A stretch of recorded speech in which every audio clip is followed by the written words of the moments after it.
Class শুরুর আগে কলেজেই আসতে হবে না। বারবার শিক্ষাবিদরা বলতেন যে কেন্দ্রীয়ভাবে অনলাইনে ভর্তি হলে এই অস্বচ্ছতা দূর হবে, দুর্নীতি দূর হবে। যেখানে স্কুল শিক্ষায় দুর্নীতি তুমি জানো একটা বড় ইস্যু রাজ্যের, সেখানে কলেজে ভর্তির ক্ষেত্রে যে অস্বচ্ছতার অভিযোগ শিক্ষামন্ত্রী আজকে নিজেই মেনেছেন, সেই অভিযোগগুলো বন্ধ হবে।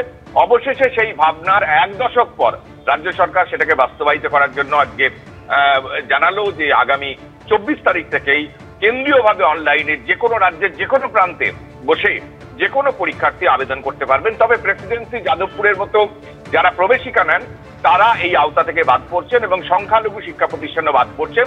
কিন্তু রাজ্যের প্রায় 7217টি কোর্সে ভর্তি হতে পারবেন পরীক্ষার্থীরা। অর্থাৎ কোনোভাবে কলেজে ক্লাস করার আগে কোনোভাবে সশরীরে তাকে যাতে কলেজে না আসতে হয় বা ছাত্র সংসদের খপ্পরে পড়তে না হয়, যে অভিযোগ বারবার উঠে আসছিল, সেই ব্যবস্থা এই প্রক্রিয়ার মাধ্যমে জারি থাকবে এমনটাই সরকার মনে করছে।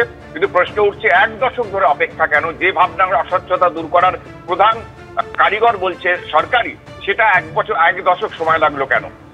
যদিও আজকেই শিক্ষামন্ত্রী জানিয়েছেন যে 24 তারিখ থেকে এই আবেদন করতে পারবেন পরীক্ষার্থীরা এবং সমস্ত কিছুই অনলাইন প্রক্রিয়ার মধ্যেই হবে। হেল্প ডেস্ক বা ছাত্র সংগঠন কোনোভাবে কলেজের ক্যাম্পাসের মধ্যে তারা হেল্প ডেস্ক বসাতে পারবে না। গোটা প্রক্রিয়াটাই কেন্দ্রীয়ভাবে হবে এবং অনলাইনে হবে এবং ছাত্রদের মর্জির মতো ভর্তি হতে পারবে তারা।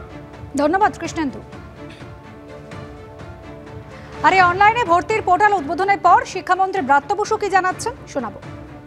শুধুমাত্র ভর্তির জন্য টাকা লাগছে, এবং ভর্তির জন্য টাকা লাগছে মানে যে ধরা যাক যে অ্যাপ্লাই করেছে, ও হয়তো ফিজিক্স নিয়ে অ্যাপ্লাই করে টাকাটা দিয়েছে, এবার খ কলেজে পরে কেমিস্ট্রি নিয়ে পড়তে চায়, পেয়ে গেছে। কেমিস্ট্রি নিয়ে পড়তে চাওয়ার আবেদন মানে কোর্স ফিটা হয়তো একটু বেশি ফিজিক্সের থেকে, সে অতিরিক্ত টাকাটা তাকে দিতে হবে। আবার কেমিস্ট্রি নিয়ে পড়ার জন্য ফিজিক্সের থেকে তার জন্য যদি কম কোর্স ফি হয় তাহলে টাকাটা তার অ্যাকাউন্টে আবার ব্যাকও করিয়ে দেওয়া হবে। একটাই অ্যাডমিশন ফি, সিঙ্গেল অ্যাডমিশন ফি। আগে যে একজন ছাত্র 4-5টা জায়গায় সিট ব্লক করে রাখতে পারতেন, এইটার পর আর তিনি আর পারবেন না। রাজভবনের সামনে অবস্থানে বসতে চেয়ে আদালতের দ্বারস্থ শুভেন্দু অধিকারী। ভোট পরবর্তী সন্ত্রাসে আক্রান্তদের নিয়ে অবস্থানে বসতে চান বিরোধী দলনেতা। ওখানেই কেন অবস্থানে বসতে হবে? শাসক দল বসেছিল বলে প্রশ্ন তুলেছেন মাননীয় বিচারপতি অমৃতা সিনহা। বিকল্প জায়গার সন্ধান নিয়ে আসুন, ভেবে দেখছে মন্তব্য করেছেন মাননীয় বিচারপতি। 144 ধারা অমান্য করে গত বছরের অক্টোবরে রাজভবনের সামনে তৃণমূলের ধর্ণা। বিক্ষোভে উপস্থিত থাকা ব্যক্তিদের বিরুদ্ধে কি ব্যবস্থা নিয়েছে পুলিশ?